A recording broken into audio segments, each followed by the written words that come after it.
Hello everybody, this is Godzilla Wolf 1, and today I'll be doing a review, but it's not on a movie, it's on a monster instead, and the reason for that is other people do movie reviews or toy reviews, and I decided to try something a little bit different and just review monsters themselves and basically give my opinion on them, which, if you don't agree with my opinion, that's fine, but please just don't argue with me about it.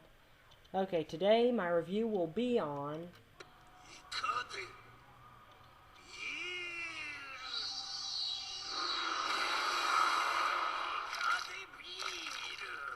Ikadevil from the original Kamen Rider. Now, the reason I chose Ikadevil is because in recent years he's been appearing quite frequently in the movies, and either him or his alter ego, Dr. Shinigami, and I'll start with his history. He originally appeared in the original Kamen Rider after Colonel Zoll, the original leader of the Japanese branch of Shocker, was killed by Kamen Rider 2, and Shinigami took control until Ambassador Hell showed up and took control from him, leaving Dr. Shinigami second in command. Eventually, Dr. Shinigami would transform into Ikadevil to confront Kamen Rider himself by ambushing Kamen Rider while he was fighting off some other Shocker soldiers. And he proved to be a very tough monster because even Kamen Rider's Rider kick was just countered, and Kamen Rider ended up getting slammed into the ground by Ikadevil. And eventually Kamen Rider had to retreat from Ikadevil to fight again. And later on, Kamen Rider confronted Ikadevil again, and they fought once more. This time, even though Ikadevil put up a great fight, even throwing Kamen Rider over a cliff, Kamen Rider eventually got the upper hand and used his Rider Tailspin Shoot, I think that's what it's called, to throw Ikadevil over a cliff to his death, where he exploded.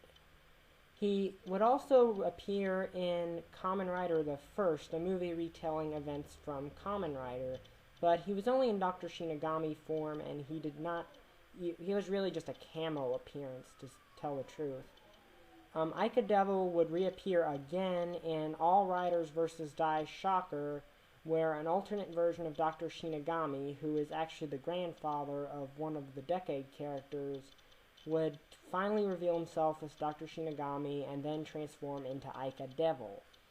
And while the heroes escaped in that instance, eventually Ikadevil and Jiraiya, Ambassador Hell's monster form, would lead a massive monster army against Dien and Decade. Dien and Decade were almost defeated, but then all the previous riders appeared from their dimension, well, the lead riders anyway, and aided Decade and Dien against the monster army, eventually defeating most of the other monsters and confronting the leaders. Ikadevil would be defeated in battle by Decade, Dien, Kiva, Blade, and Den-O, as well as Foz. And Dien, Decade, and Den-O would defeat Ikadevil by using Kiva, Blade, and Foz's final form rides to blast him, causing him to explode. And while it's not explained how, apparently this incarnation of Dr. Shinigami survived his destruction and would go on to appear in 2 other Decade movies. But it's never really explained how he survived, and he doesn't transform into Ikadevil again, so that's pretty much the end of Ikadevil's history. Now, I really like Ikadevil's character design because it's just genuinely creepy looking, which sort of fits Dr. Shinigami's character real well because he's supposed to be the master monster maker of Shocker, as he calls himself in Die Shocker. And, you know, that kind of fits with him because of how Shocker's monsters were created by kidnapping and transforming people into monsters, which is really creepy. So him being really creepy is fitting. And his powers also fit the form by giving him a tentacle that acted like a whip that he used very effectively, and the ability to spit a cloud of blinding ink from his mouth. In All Riders vs. Die Shocker, he gained the ability to stretch his tentacles as well as fire Ica missiles, but ultimately that was not enough to save him. So overall, I really like Ikadevil's character design, as well as just how powerful he is.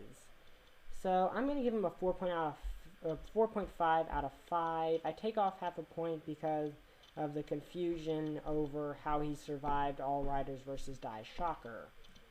So, and also, even though I'm not taking points off for this, what was kind of confusing was his transformation sequence in All Riders versus Die Shocker, which was what the sound effects and pics at the beginning of this review were from.